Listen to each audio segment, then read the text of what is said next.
Welcome to the State of the Black Community panel conversation. I'm Wayne Ellison, president of the 100 Black Men of North Metro Atlanta. Barbershops have always been known to be a place where you go get a fresh cut, but it's also a place where real conversations are had and stories are shared. Join us today as we have a conversation about the challenges facing our youth and talking about the importance of education. We are joined today by community leaders, school administrators as well. We're at Fateologist in Tucker, Georgia. Our conversation tonight will be moderated by Ron Ski. Ron, take it away. All right, well, thank you for being here, everybody. It's good to have these brothers in the house. I can't wait to get this discussion cooking, as the young folks say. I'm not gonna say skibbity or any other cap and all this stuff. I'm not that young, but we're gonna get a good conversation here going on. But first, I'd like to give you a chance to introduce yourselves. So I'm gonna start off here with my brother in the community. John, tell us a little bit about who you are and what you do. My name is John Strong. I'm the executive director for the Metro Atlanta Boys and Girls Club. I'm also the CEO and founder of One Albany, which is the city where I'm from, and my reason for starting was just to give back to my community. And I have a 14-year-old daughter who I love very much and love being a dad. Nice, perfect. Thank you for being here.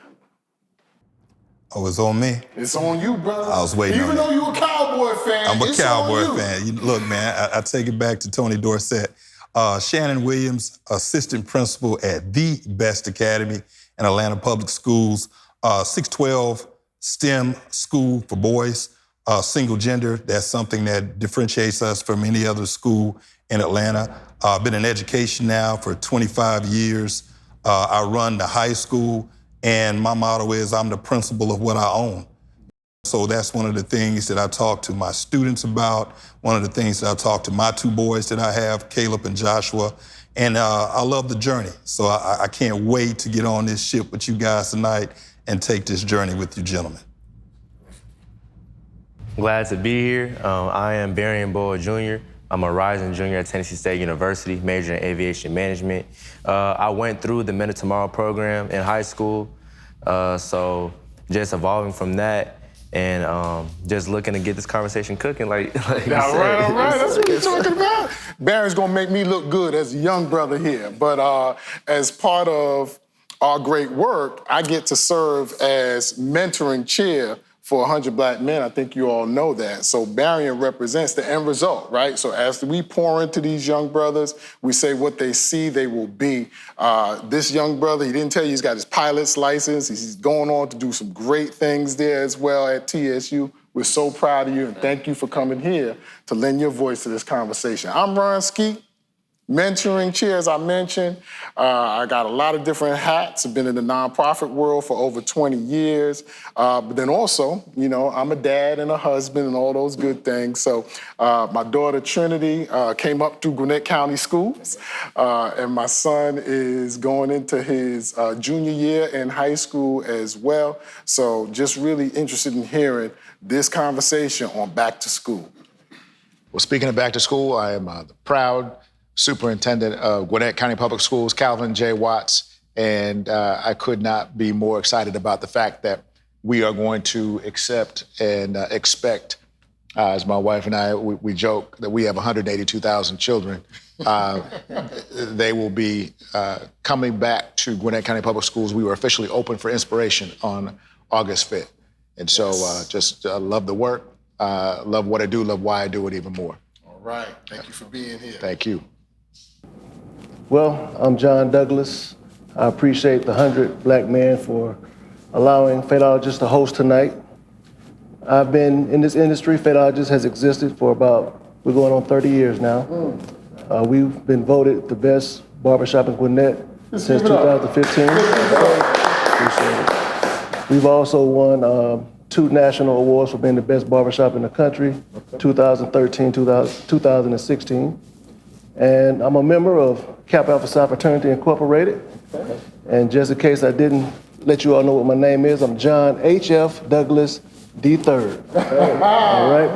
And the 2 most important things that I am is a husband of 1 and a father of 2. My kids are 15 and 11, Blake and Bella. And I look forward to just chopping it up with you all. As he said, cooking it up. Thank you, thank you, thank you. So yes, we got to give it up.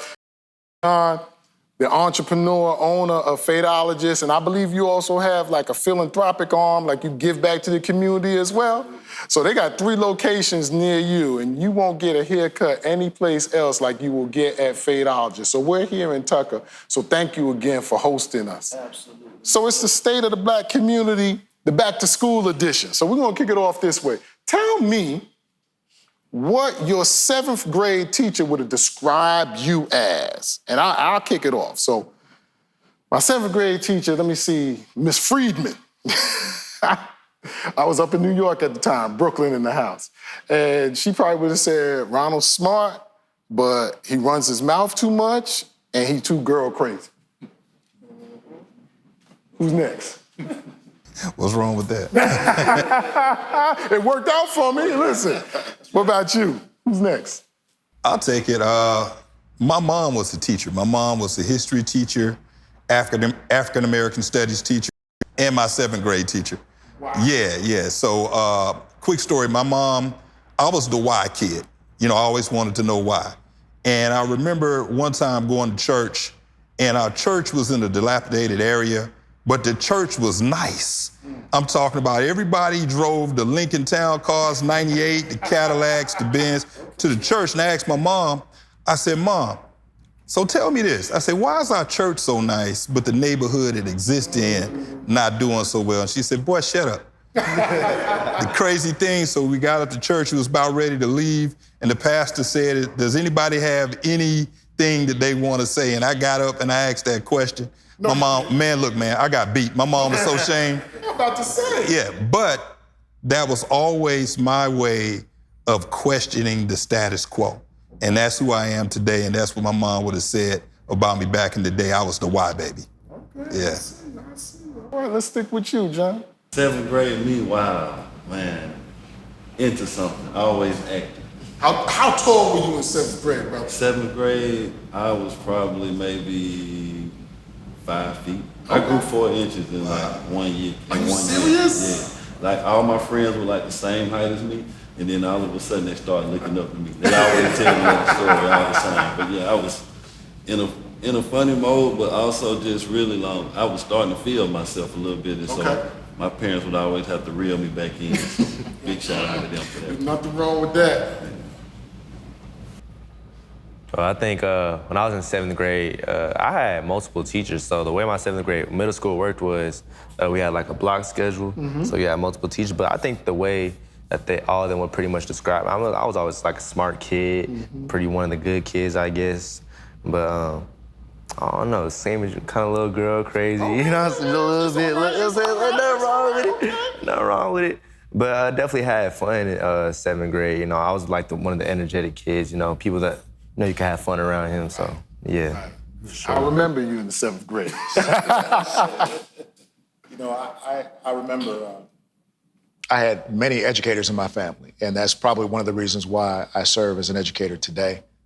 But I remember 7th grade as one of my favorite grade levels. And I say that because I think that I recall my first real girlfriend in 7th grade, my favorite teacher in 7th grade, and I was involved and engaged in not because of my own doing, it was my family who said, you know, idle hands, devil's workshop. You're going to be in sports, you're going to be in speech and debate, you're going to be in every activity so that you'll understand why it's important. Maybe not now, but to this day, I remember 7th grade is one of my favorite years. Yeah, yeah, love it. How about you, John? Absolutely. 7th grade, you know, we had no responsibilities. You know, I remember getting called out for talking too much. I realized quick that middle school teachers paddled harder than elementary school teachers. Where'd you go to school? I'm old school, man. I went to Clark Middle. Oh, really? In Athens, Georgia. And so, yeah, I come from the school of paddling. There you go. And so I think I got my last paddle in the 8th grade, and I've been good ever since.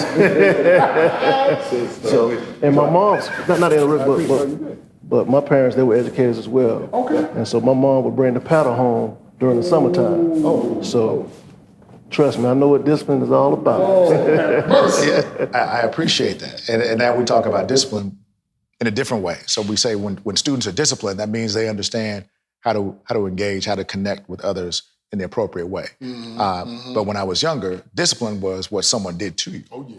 And so Anybody had that type of discipline? And so I grew up in a Baptist church and had a faith-based education for my first 8 years. And I was a Catholic school kid. My parents wanted a faith-based education.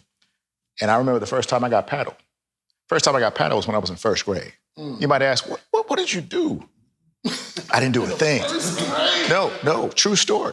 But the facts are, I was in the passenger seat of my mom's car. She drove me, so she was a school nurse at the time. She drove me to school every morning. And we were late. Well, she was late, but that meant I was late. Right. And to be late meant that you had a paddle. Wow. Now, so we lived, across the water, and grew up in the Seattle area. Yeah. And the principal paddled me. Wow. Now, first grade. Now, long story short, years later, I actually ended up going back to my old place where I worked. And my first superintendency was in Kent School District, just outside of Seattle. Okay. And I was actually covering for a professor who wasn't able to teach his class. So I taught his class. And there was a guest speaker in the classroom. I looked at him and I said, "Hi, I'm Calvin Jerome Watts." He said, "Jerome?" Because my dad's name was Calvin, so I went by Jerome going. Right. And he said, "Jerome, are you Jerome from Bellevue, Washington?" Uh-oh. I said, "Yeah." He said, "I'm Mr. Eisenhower. I was your principal." I said, "You were the one who paddled me." Like 30 some years later, I met him. I met him. So he remembered Did you ask him to step outside? I did. I did not. I always respect my elders. Oh my God.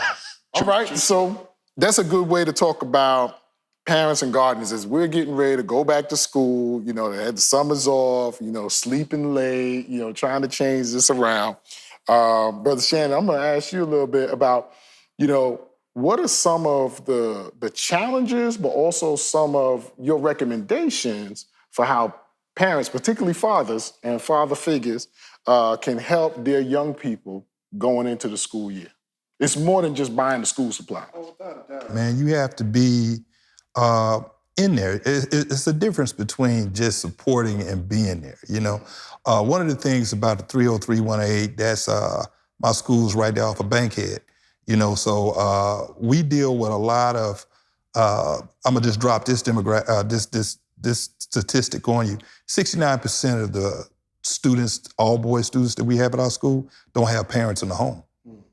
So for a lot of the men that's in the building, and we have 43% males in our building. Now, that doesn't sound like a big statistic, but anybody that's keeping up with schools will tell you when you have 43% men in your building, that's a lot. Yeah. Because the national average for black male leaders in school is only 3%. So we jumping with 43%, we doing something good. But see, you have to look at it this way. We stand in the gap with a lot of the boys. We tell them we're not trying to be the dad, but we're trying to stand in that gap. So we have a lot of programs that are teaching young fathers and teaching fathers different ways of how to communicate. A big thing with us, and not to belabor this point, we discipline and we do things like a CD-ROM. It's downloaded from generation to generation. So my dad, West Indian from Miami, originally from the Cat Island. Okay. So the thing about it is the way he disciplined me, I don't discipline my sons totally like that. You know what I'm saying? So we have to get, you get in trouble, but still it's just because my kids are gonna wanna know why. So now with our young men and the way that we're teaching them, we're trying to teach them to be able to be thoughtful, to have a sense of empathy, to ask questions. And this is just not for our boys. We bring in the all-pro dads to work with our young fathers that's around the community and really work with them. Tony Dungy's organization. And we do a lot of things with the fathers. It's just not with the kids, but bringing the dads in that might have lost their way to let them know it's okay, brother, you still got time to get in your kid's life and make a difference. Yeah, so any other dads, because what we know is that sometimes, we may have the perception that it's easier for mom to help out with school, right? Or dads may feel like they need to hold back, right? Because, it may not be their strong point. What do you all say to the fathers about getting engaged? Because I think every view and engagement is different. I look at my family and I worked in nonprofits in and around schools, all my career, but with my children, there's still sometimes, whether it's schedule-wise, et cetera, still I lean on my wife, hey, help me out. What's happening here? So we can work on it together as a team. But everybody doesn't have that team. Yeah, I feel like one of the things is that you have to tap into their interest. A lot of times I see where parents may not be interested in what their kid's doing, so it really leads to a lack of support. Mm-hmm. But just like I have a daughter, she's in the band. I come from an athletic background, but I don't miss a game. I know it's important that whether she see me in the stands or not, that she know I was there. So I feel like that we have to really be more intentional and more strategic about how we plan out our work days, our days, to make sure that we're available for our kids, because they need us and they want to see us there for sure. But what about the parents who can't plan out their work days that time? Like they can't get off the job and, it's an hourly, so every time they take off, they're losing money. What do we do there?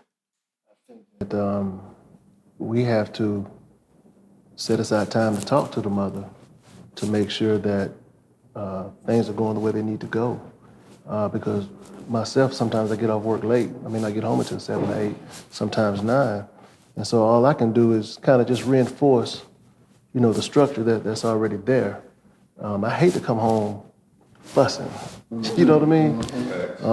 And I have to, remind my kids often, hey, I'm not your friend. Right. Sometimes I would be friendly, but, you have to remember, my position. You hear kids saying, bruh this, bruh that, to their own dad. And I don't like that. That's the old school, right? Because I'm the same way, right? So, that's really interesting. I'm going to throw it to you, Barry. As a young person growing up, what really sunk in that helped with, the folks in your home, the adults in your home, helping you with school? Or did you feel like, hey, I kind of had to navigate it on my own and kind of bring them in? How helpful was it? Honestly, my parents were very supportive when it came to school. Not only just my parents, but family, friends as well. So they always made sure, both my mom and my dad always made sure that they were always putting their hands in. Mm-hmm. And like you said, tapping into my interests as well.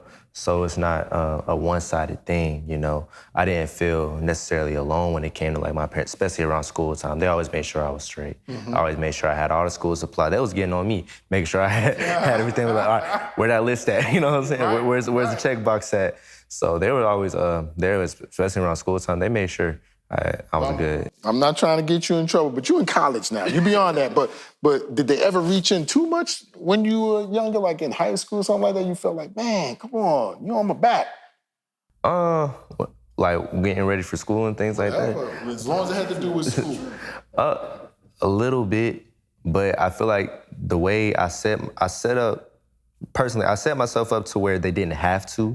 Okay. So I always made sure I was on top of everything. So I know my mom for sure, she told me verbatim, she was like, you're doing everything correctly, so I don't have to be as hands-on as I trust you. Right. So I guess when you're doing what you have to do, your parents don't really have to be on your back as much. So yeah, they didn't do too much as I got older. Okay. So Brother John, at the Boys and Girls Club in your communities that you work in, where do you feel that parents need, and particularly fathers, need the most support with helping their young people in school? Just a way to be able to, not maybe, get some ways to get away from work, or having managers that work with them, or finding a support base. Maybe, I think about me and my friends. I got 7 best friends. We all grew up. We've been friends for 30 years. Right. I got a few here, and sometimes I can't make a particular game or something. I might need them to fill in. So it's just, you know, you try to basically like just create your own support group. I know a lot of times they even trying to find mentors. You know, a lot of times in situations, what I'm seeing is a lot of the fathers are not around. I look at, like, you know, most of our clubs, if you look at pickup time, you might see it's most 80% moms picking up their kids. But I'm gonna hold up right there, because are the fathers not around, or we just don't see them? Because I know these kids ain't come from the stork. The father's gotta be somewhere. In a lot of situations, in the kids that I'm dealing with, you know, those kids' fathers are not around due to incarceration sometimes.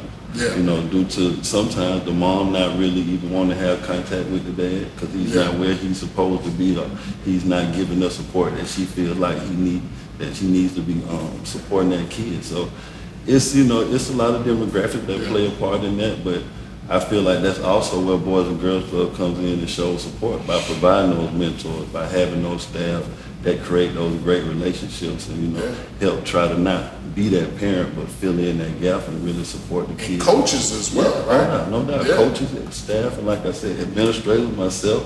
And, you know, I think, like you say, it takes a village. You know, that's one thing about why I started One Albany, is because I was raised by a village.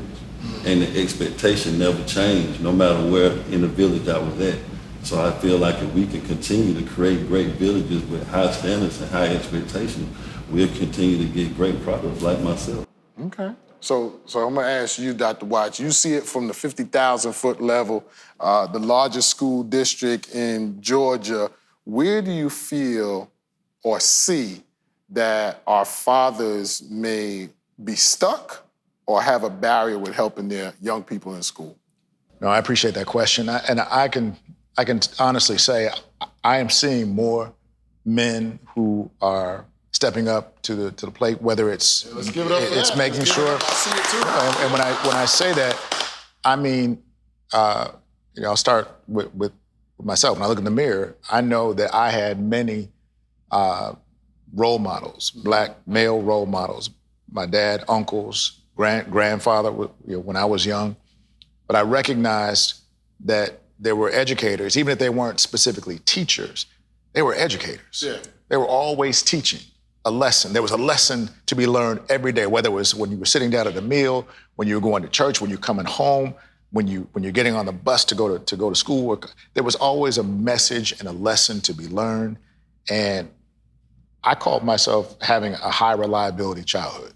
And what I mean by that is there wasn't a day that I could go somewhere without being checked. Right.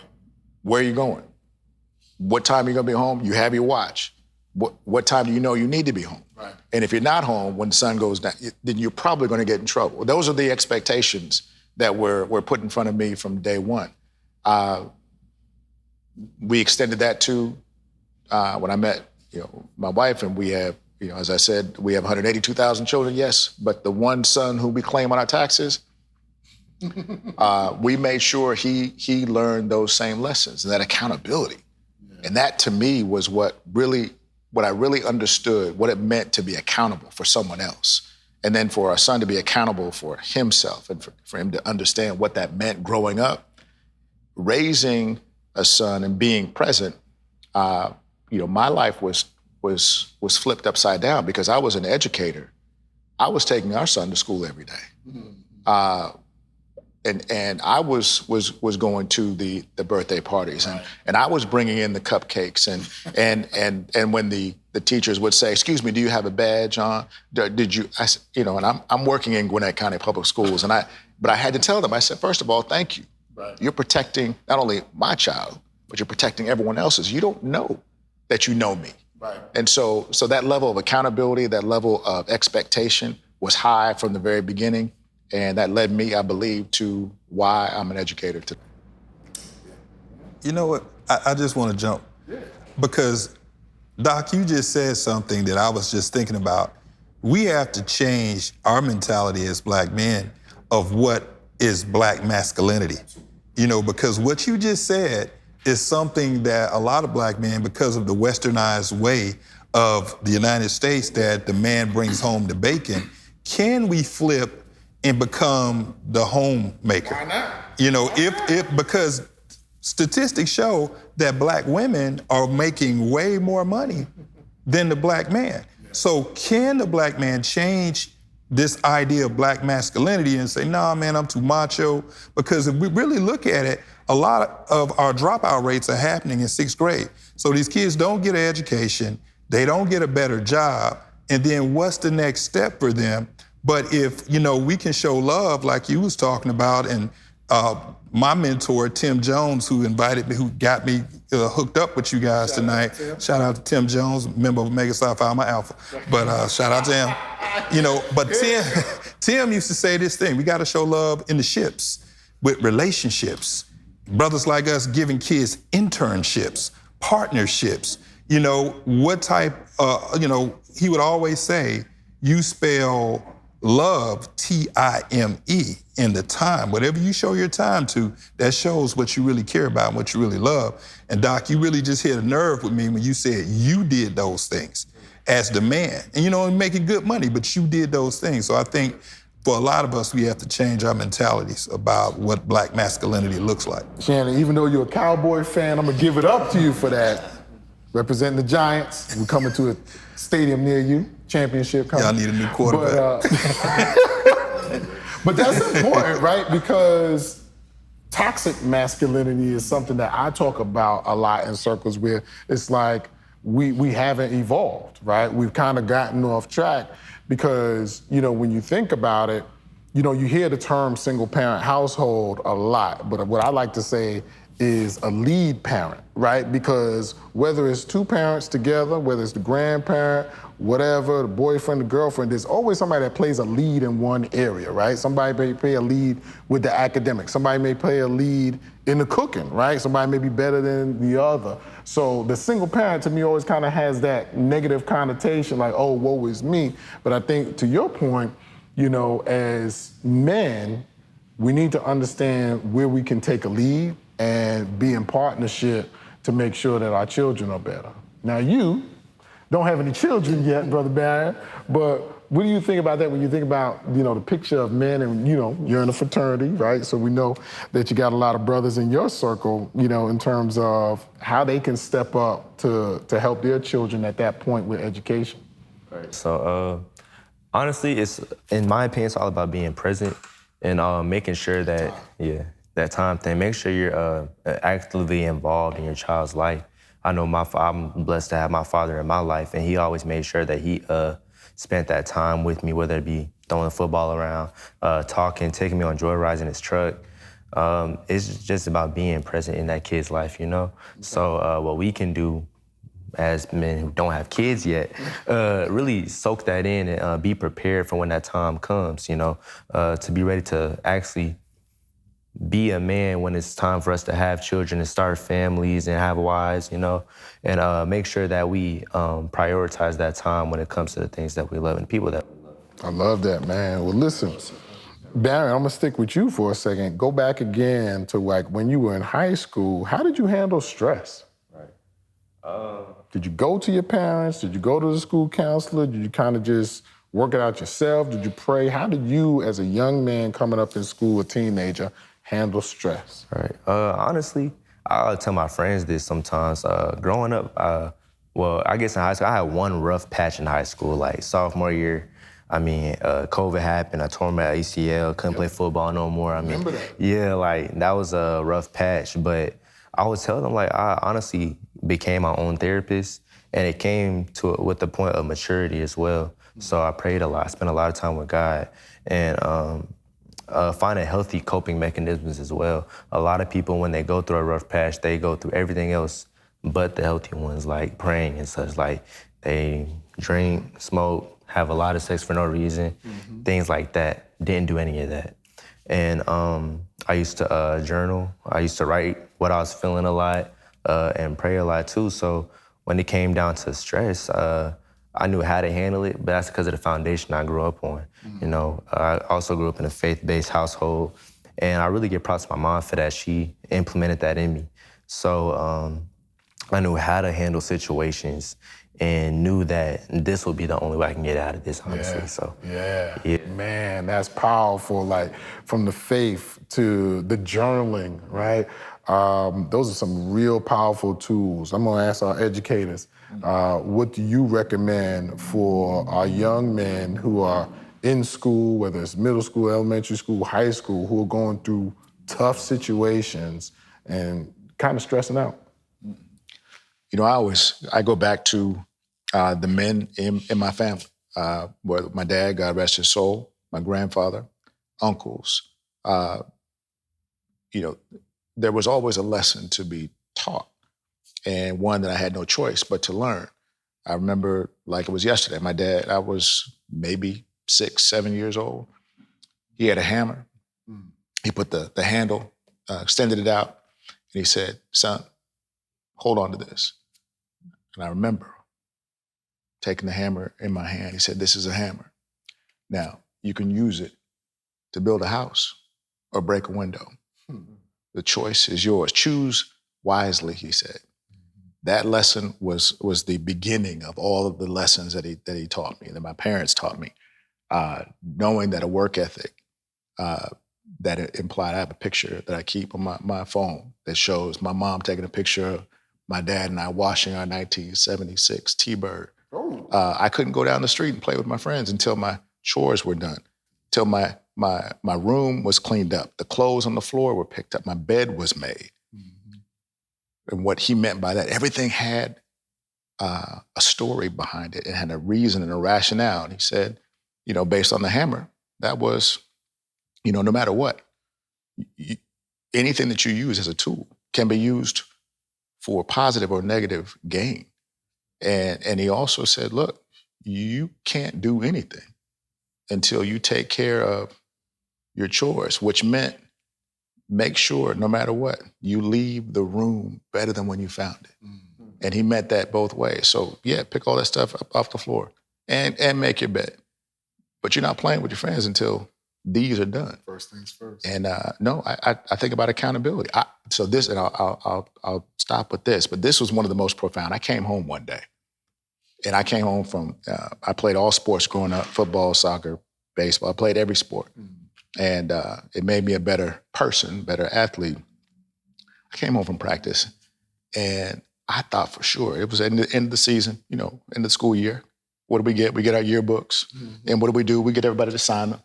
Well, my yearbook, I remember bringing it home, but I thought I took it to school one day. It was on my bed. I don't remember my yearbook being on my bed. I was like, what? I said, what? So I opened it, and it said, with a Sharpie pen, strike through, per dad, strike through, per dad. I kept going through my yearbook and all of these strike throughs, and I started realizing, well, what was he striking through? And he was striking through profanity. He was striking through things that my friends wrote that were not appropriate for a yearbook or anything. And so I turned around, I felt his presence, and he was standing at the door, and I said, Dad, this is my yearbook. He said, this is the yearbook that I bought. So it's not your yearbook. And I said, what do you mean? Why did you do that? Why did you cross out? He said, we'll talk. And he walked away. Now, I'd like to say that I never talked to him ever again, but I had to. And my question was, why? Why did you? I didn't do this. My friends wrote these inappropriate words in my yearbook. And he said to me, he said, now, 20 years, 30 years from now, when you look at your wife, or you look at your son, or you look at your children, or you look at someone who you're trying to mentor, what are they going to say if they read what your friends wrote? What are they going to say? And I'm thinking, wait, you're holding me accountable for something that someone else did? And that's when it hit me. I said, accountability is when, yes, even when I have to be mindful of what others are saying around me. And if I need to step away because I'm going to be associated with that, then I need to step away. Yeah. Those were life lessons that started at an early age. Tough. And the same lessons that we teach our son, who's now 21, as a grown man. Right. These are the lessons that started from that early age. That's cool, man. I mean, you know, in our Men of Tomorrow program, one of our values is accountability. So that hits really square with what we ask. And what you even talked about, Dr. Watts, goes back to the modeling, right? And the fathers, the male father figures, the coaches in our communities, I think we can also keep in mind that people are always watching, and the young people are always watching.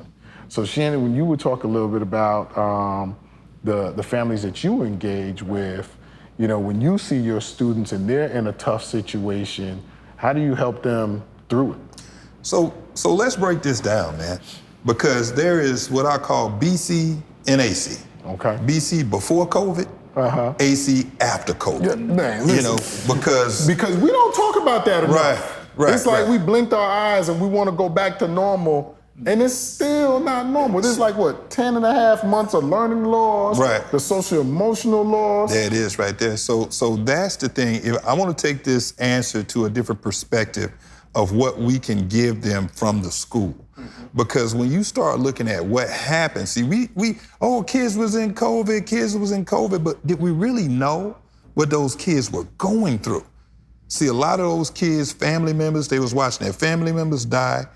The socialization process stopped for a lot of those kids because they was at home all day with no supervision, no socialization with other kids to be around. My two sons are victims of that because right now, we can't pay them to leave the house. They don't want to, and one is 18, one is 15. They don't want to leave the house. One of the biggest things, I'm gonna say this real quick, that I think we didn't pay attention to in the pandemic is it showed our young people that we didn't know what was going on as adults. Like, we didn't have the answers at that time. And that's big for a young person coming up. Right, and Dr. Watts can tell you, when the kids came back, they were angry. They were mad. They was wilding, man. I'm sitting there like, dude, why are you fighting? What's wrong? What are you mad at? And the answer was always something that had nothing to do with school. So what we had to do was amp up our social emotional learning programs, our SEL programs, to make sure our kids understood, how to be self-aware. What was going on with them? The questions that they needed to ask themselves. What were their triggers? What did they need to do to calm down? And I think this is what we have to do, especially in our schools, man, because our kids still show remnants of the COVID cycle. They're still angry, they're still mad. I got kids that come to school talking about my grandma, passed away. I got kids that come to school hungry because their parents hadn't found steady work since COVID. So it's that situation where we bring them in, and one of the things that we do at Best is we have what we call Fresh Start Monday. Fresh Start Monday, we put all the kids in the auditorium. The only thing, nothing negative can be said or done. And we teach lessons. And the beautiful thing about it, we have 5 to stay alive. Because, we got social media gangsters that's, and they fighting in the communities, and they bring it to school on Monday. So what we want to do, the first thing to start the week, we want to go around, we want to hug every kid, we want to take the temperature of every kid, we want to make sure that every kid is good at the beginning of the week. And not just the kids, because there's a lot of broken adults that's coming out of COVID too. And you put those broken adults in front of kids, man, you got something that, Frederick Douglass talked about there way back in the narrative of a slave. So this is what we try to do to begin the week, to get everybody emotions ready. You said Fresh Start Money? Fresh Start Monday. Oh, Monday. Fresh Start Monday. I thought you was giving out money. No. Sometimes in Fresh Start Monday, we do give out money. Okay. For the kids. Yeah, Fresh Start Monday. Fresh Start Monday. So it's been beautiful for us, man. We looked at our incident rate, and our incidents have dropped dramatically on Mondays between the times of 8 and 10 because the kids see and they are seen, and they see that the adults are taking the time to love on them, to care about them. And for a black boy, that's all they need sometimes is to hear, hey man, I got you. Whatever you need, man, I got you. So it's been good for us, and it's working. I'm gonna need you to talk to my wife about Fresh Start Mondays. No doubt, I got video. John, what do you hear in the shop, man, when parents come in, or moms come in, or even dads come in, about how easy or hard it is for them to engage in the school? Because for a lot of adults, they don't have the best memories of school. First and foremost, when a mother brings her child to the barbershop, the lesson starts at the door. If the mother holds the door for the child, then we literally have them go back outside, and we make the kid open the door for the mom. Come on. Appreciate it. And we make sure that they do that coming in and going out. And what it does, it really teaches the moms. Sometimes they don't know how to allow their kids to be gentlemen. And they haven't been taught. Some of them, or a lot of them, are single parents. And so the mother also has to learn to, stand aside and wait for your son, literally just wait until he opens the door. And eventually, they figure it out. But, the biggest thing is just staying involved with the kids, asking questions. 2 questions that I ask my kids every day. The first thing is, do you have anything that we need to talk about? Most of the time they say no. But then secondly, I say, well, is there anything that you want to talk about? And they know the difference, in that. And so it just opens up, the environment, opens up our home, opens up the situation for communication. And so I try to, I share that, with a lot of people, and, other men have, started doing that with their kids as well. Brother Barry, man, when you think about your friend group, right, that you came up with, let's call it your crew, your buddies from high school, what would you say was their best person to talk to when they had a problem in high school? Was it parents, siblings, teacher, counselor? So it's crazy. Me and my close circle of high school friends, we still talk to this day. I mean, and to answer that question, we'll go to one specific friend, his house, and we'll all just talk to his dad.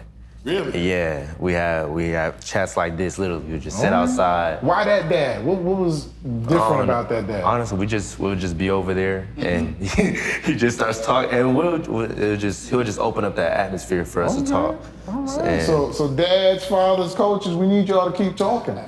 You're listening. Go ahead. Yeah, drop knowledge on us, old stories, give us the opportunity to just, be ourselves, talk to them, tell them what we're going through, what our plans are. And it gives us the opportunity to talk to each other as well, too, with some more wisdom in the room, So. Well, at that age, was it a benefit to talking to a father versus a mom for you and your guys? Honestly, yeah. It's all right to say it, man. Mom ain't here, it's all right, you can say it. There's no downside to talking to moms, obviously, but when having another older man in the room, like somewhere that you're aspiring to be, that's always a benefit. It's always a benefit to have. Yeah, and that's what happens with us as mentors, right? So another opportunity for fathers and father figures, I'm sure, is mentoring, right? Whether you can be a coach, go to the school system and start talking to them about it. Whether you're at the church, that's a great way to get involved. I saw the statistic for our educators in the room, and I'm gonna throw it to you, Dr. Watts, where, a lot of times a Black student is still more likely to have an inexperienced teacher in the classroom, or, the quality of education may not be the same as other areas. Tell us a little bit about some of the challenges, because post-pandemic, we actually lost teachers too, right? And some walked away from the profession, if I'm not mistaken. Tell us a little bit about how you get great teachers and even great male teachers. I think, like anything else, what does it mean to recruit?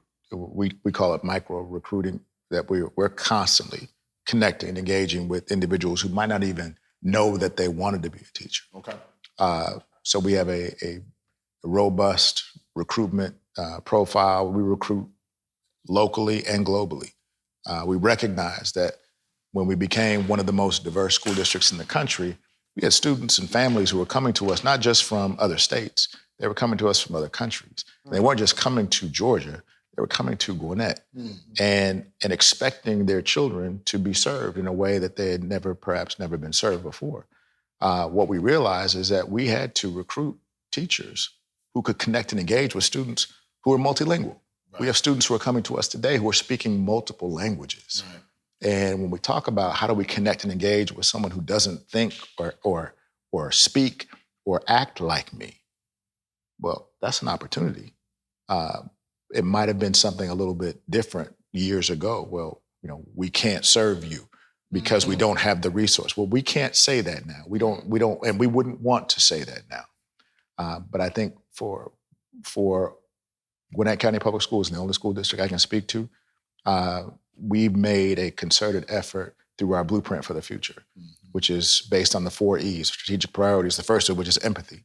So we have to make sure that we understand what it's like to walk in someone else's shoes, first and foremost. That was a teachable moment because after post-pandemic, empathy was not the first thing anyone was. You got a lot of pushback from teachers, I remember. Trust me. but and I will say and I appreciated that pushback. And I learned that from my parents, because pushback doesn't mean that I don't want to hear from you. Pushback doesn't mean I don't like what you have to say. Pushback means that I don't understand it. I don't understand what you're trying to teach me. And as a teacher, that means, okay, thank you for sharing that. So that means I need to try a different strategy. And what I learned from that is that each one could teach one, no matter what. And we had to teach in a different way, ways that we had never done, because what we realized, I remember sharing research with our teachers, our principals, our entire community. And it was a study as well as a story that said what happens to human beings when we're away from other human beings for at least 30 days. And they gave examples of Vietnam War, examples of prison, and what it means when you go into the hole, and why that's one of the worst things you can do to a human being. When you put people away from others, they lose socialization. They lose the ability to actually connect and engage with others. And that's what happened when our students came back. They didn't come back and say, hey, yo, what's good to see you. No, it was on the back of your neck. And that was not it wasn't necessarily negative. It was the only way that they knew how to communicate. Yeah. And we learned, so we had to bring in social emotional learning. We had to bring in more counselors. We had to pull back on what we called our discipline strategy. Now, again, remember when I said discipline is not what others do to others, it is what we do as disciplined individuals. Mm-hmm. It's something that we have to train. And we weren't there. And so we had to pause our discipline strategy. We had to actually change the way we did business. And it was important for us. It was important for me to say out loud, team, principals, assistant principals, stop. Mm-hmm.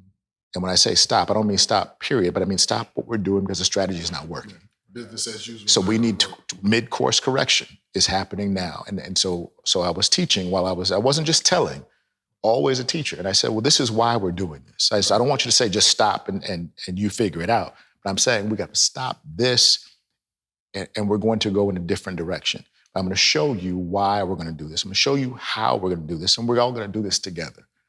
And it took us a little bit longer than what we would have desired. Mm-hmm.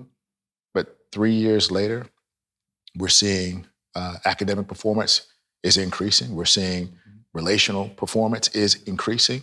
And we're seeing exactly what I knew would happen if we just took a moment to step back, just like anything else. As a coach, as a mentor, as a leader, you take time to stop, process, mid-course, correct, and usually things will work out better. Are we perfect? No, but I always say we're making perfect progress. That's for sure. And I think it due in large part to the fact that people understood why we needed to make those changes. Thank you for your leadership there. So we're going to get ready to close this out. But I also saw in the Urban League's State of Black America that the number or the percentage of Black students dropping out has decreased, about 10%. So we're going in the right direction. Let's clap it up for that.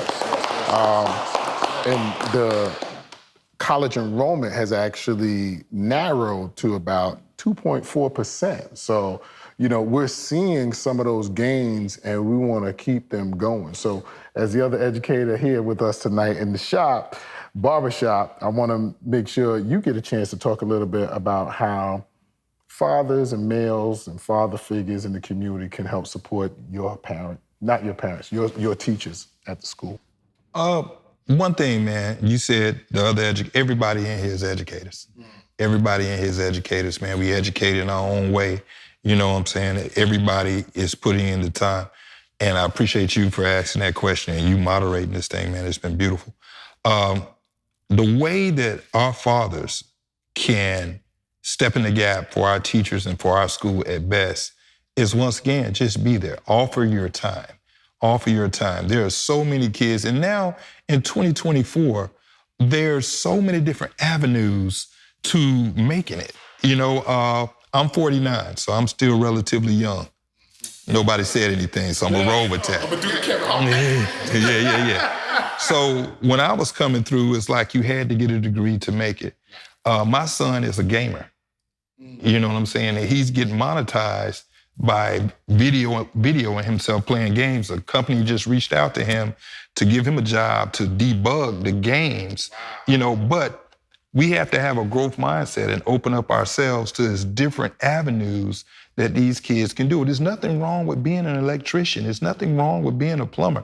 There's nothing wrong. We have a barbershop in our building, and we're creating a pathway for kids to become barbers, because the first millionaire in Atlanta was a what? Barber. He went on to do insurance, but he started out as a barber. So these are just the things that we have to open up our minds to and allow those fathers in the community that might be searching, that might have records they can't pass a criminal background avenue, to come and be able to sit with men like us and us impart that knowledge to, brother, it ain't over. There are so many different avenues out there, and just open up people's mind to, hey, let's take a chance on trying to figure out what you fit, what you can do, what's your energy, what's your gift that God gave you. Because I've been told, and I believe this, when you use your gift that is inherently given to you by God in the service of others, you create your purpose. So we just got to help brothers create their purpose. That's all. We purpose finders, brother. There you go. Purpose finders. And we're all educators, man. This is powerful. So for everybody else, thank you. That was a good one. That brings us to our final thought, right? So I'm going to ask everybody to kind of give a final thought here. And what we like to do in the 100, this is a challenge and a charge to the men in our communities, right? As the 100, we believe that we're not exclusive, right? We're inclusive, but like everybody takes care of their family, their house, their backyard, because we're black men, that's where we start. And if we get the black community to improve, the entire community improves. So Brother John, what's your final word and charge to the fathers and father figures out here? Wow. To all the fathers, I would just say, if you just being a great father and you're taking care of your family, it's not enough. You got to step outside of that and go out here and grab some of these young brothers and, challenge them and talk to them, try to provide some kind of support for them, because we need help. And the only way we're going to be able to help is we got to do more. So I would just challenge my fathers, it's more. It's more. It's not just about you just taking care of home. That's average now. Yeah. To organize, man, we need to do more things like this to organize. J. Edgar Hoover, back in the day, he never thought that the black community, that's why they said it couldn't be black organized gangs, because they didn't believe that we could organize. Because they understand that organization is the worst thing. It is the fear of America to see us organized. Imagine if we stood 20 square feet from each other and we all had the same principles, and about the same principles, but if we stood 20 square feet away from each other, all the black men in this city, in these nearby little towns, and we connected and we had the same ideologies and the same methodologies of believing and making us stronger, 20 square feet means that we would not allow those splinters that cause cracks into our foundation, that cracks and sinks us as a man of what we're doing in this community. So that's all I want us to do, man, is have more opportunities to organize. And when we organize, we can become something strong. Thing I would say is be the example, right? Be the example for those around you and for those that are younger than you, and also for those that are older than you. There's older people that look up to people that are younger than them, So just be the positive change and be that example for everybody around you, men and women. I'm gonna save mine for last, so I'm gonna pass it to you, sir. I'm gonna say extend the family. And what I mean by that is whether it's your sibling, whether it's your son, your daughter, whomever that may be, extend the reach. Whether it's athletics, it's being a teacher. What I found is no matter what, there is someone who needs someone else. There's someone who can benefit from someone else's experiences, good, bad, or indifferent. And again, I never said I was perfect. Ask my wife. The reality is, She tells the truth. yes, and I appreciate that. But I also know that we want to make perfect progress, right?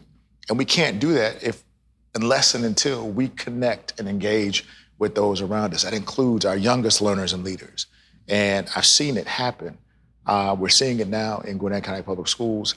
We're seeing it across the nation right now. Our children need us now more than ever.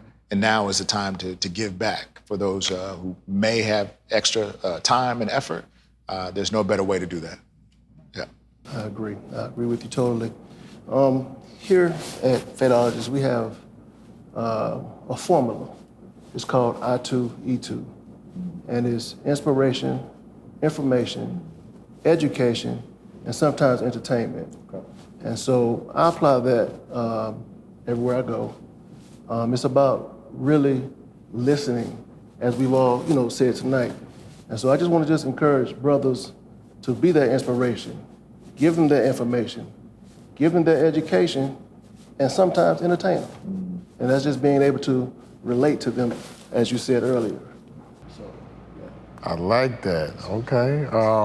I'm going to recap and throw mine in. So you got I2E2, we got extend the family, be the example, organize, and Brother John started us off with do more, step up. And let's say this, I think we all agree. We've seen men take control of the communities, and we've seen it continue to improve. We've seen us move out of traditional, stereotypical roles, and we need that to continue, right? So we want to partner with you, and that's my contribution. My word, my thing is partner, because you may not be the expert at everything, whether it's school, sports, etc., but partner. Can you partner with mom? Can you partner with family? Can you partner with the school? Can you partner with the 100? Can you partner with the church in the benefit of young people? Just an hour a month, maybe. It starts off. Volunteering, giving that time. Might even be at the barbershop, right? But that's a great way to do it. So, brothers, it's been a privilege to be here with you for the State of the Black Community, the Back to School edition. We want to thank, let's give it up again for Fadeologist and Brother John for opening up the doors for us tonight. We also want to thank our lead sponsor, Julian Pouncey with Northwestern Mutual. He is a financial and wealth advisor, and through his support, we were able to make this happen. And we want you all to stay encouraged, because the best is yet to come.